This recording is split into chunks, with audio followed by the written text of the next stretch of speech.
Thank you, and it's a real pleasure for me also to be here at this first sister-led dialogue on the environment. And I want to also say thank you in particular to Sister Pat Murray, but to the organisers for the invitation to be here.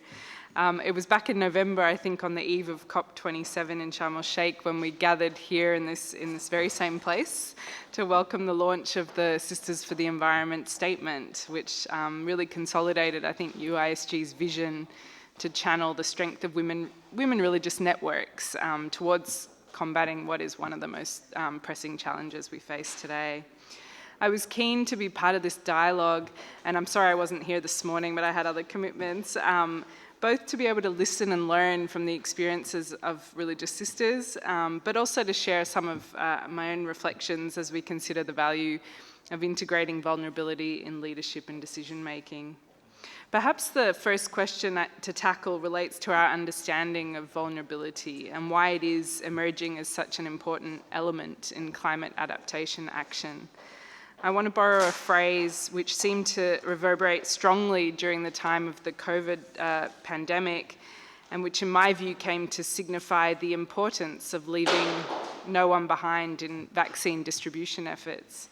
And that phrase was, "No one is safe until everyone is safe." And I think there's, of course, a lot of parallels between the pandemic and the climate emergency, not least because both are challenges we face as humanity, but also because responses can only really be effective if they take into account the needs of everyone, and especially those most at risk. And there are reasons beyond political expediency which should compel decision makers to integrate the voices of those most vulnerable. Integration is not just about tokenism, it's about achieving better outcomes for all. Today's event comes as Australia is embarked on an important process domestically for us at home, where our citizens are being asked to vote on the principle of recognising our First Nations in our Constitution, which to this day they are not, and establishing a permanent body made up of First Nations representatives to have a voice on issues that matter to them. As our Prime Minister stated last month, the government is doing this not just because it's common courtesy and decency to ask people before you take a decision that will impact them, but because when you reach out and listen to communities, you get better results. And better results is exactly what should guide our actions to deal with the climate crisis. Consider, for example, the untapped resource that are Indigenous practices when it comes to environmental management, and we heard a little bit already about this issue. Our First Nations in Australia were the traditional custodians of our land, and through thousands of years of knowledge building, they developed reliable techniques to counter the threats to Australia's fragile biodiversity. Their expertise can be applied in large-scale measures, from wildfire prevention to water infrastructure planning. In this line, the Australian government has made a commitment to doubling the number of Indigenous bushrangers, for example, or supporting First Nations land management projects utilising traditional knowledge and cultural practices. We also want to empower First Nations leadership on designing adaptation action.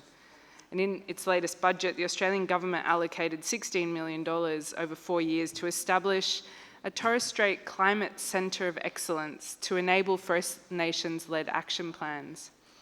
So I just wanted to talk a little bit about this example because it's highly relevant of how integrating vulnerable voices in leadership is more than just a gesture. For those who aren't familiar with the local geography of Australia, the Torres Strait Islands are a group of 274 small islands separating the northern tip of the Australian continent from the island of New Guinea, and they have been for thousands of years a slowly eroding land bridge. The islands are particularly vulnerable to rising sea levels. Whereas the sea is rising at an average of 3 millimetres in most regions of the world, some of the Torres Strait Islands are experiencing a rise of between 6 to 8 millimetres.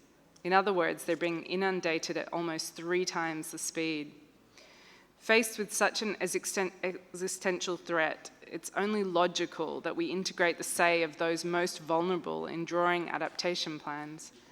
In recognising those who were our land's first inhabitants, we must also recognise that which shapes their worldview, where everything is seen as living and connected, people, animals, plants, rocks, earth, water, stars, air, and everything else. Our First Nations fear that the loss of their habitat will be the loss of who they are. Back in November, when we discussed the Sisters for the Environment statement, I underlined that for many in our region, the discussion on climate change is not simply punctuated by data, but is in fact an emotive one. Pope Francis summarized this so eloquently in Laudato Si, when he stated that for Indigenous communities, land is not a commodity, but rather a gift from God and from their ancestors who rest there, a sacred space with which they need to interact if they are to maintain their identity and values. This is true for many communities in our Pacific family as well. Australia recognises that climate change is the single greatest threat to the livelihood, security and well-being of the people in our oceanic region. That is why we're committing $900 million of additional development assistance to the Pacific over the next 4 years, which includes support for strengthening climate resilience in the region, including through climate science and renewable energy. But it's not just about money. It's about the partnerships and our willingness to listen. In February of this year, I had the opportunity to join the Assembly of Oceania Bishops in the small nation of Fiji, and I was able to engage with a variety of political, faith-based, and community leaders on the priorities for the region. Unsurprisingly, climate change and its devastating effects on the region's ecosystem were at the top of the agenda. I was able to witness firsthand the speed with which sea level rises were making vast swathes of Fiji uninhabitable. I visited one small village where the rising sea levels had taken away half of the land of the village, and the cemetery was now underwater, and you could see the headstones in the ocean, the tombstones. Pacific Island countries are among the most climate vulnerable in the world, and that is why Australia recently announced a bid to host COP31 alongside other Pacific Island nations in 3 years' time, to put the voice of our Pacific family at the centre of international climate discussions. I'm convinced that bringing the voices of those most vulnerable can help us accelerate our fight against climate change. It can also allow us to capitalise on this precious knowledge of the traditional custodians of our lands, and even capture the opportunities to develop capability as we decarbonise our economies. I'm grateful to UISG for giving us the space to debate these issues, and I look forward to the discussion that will follow. Thank you.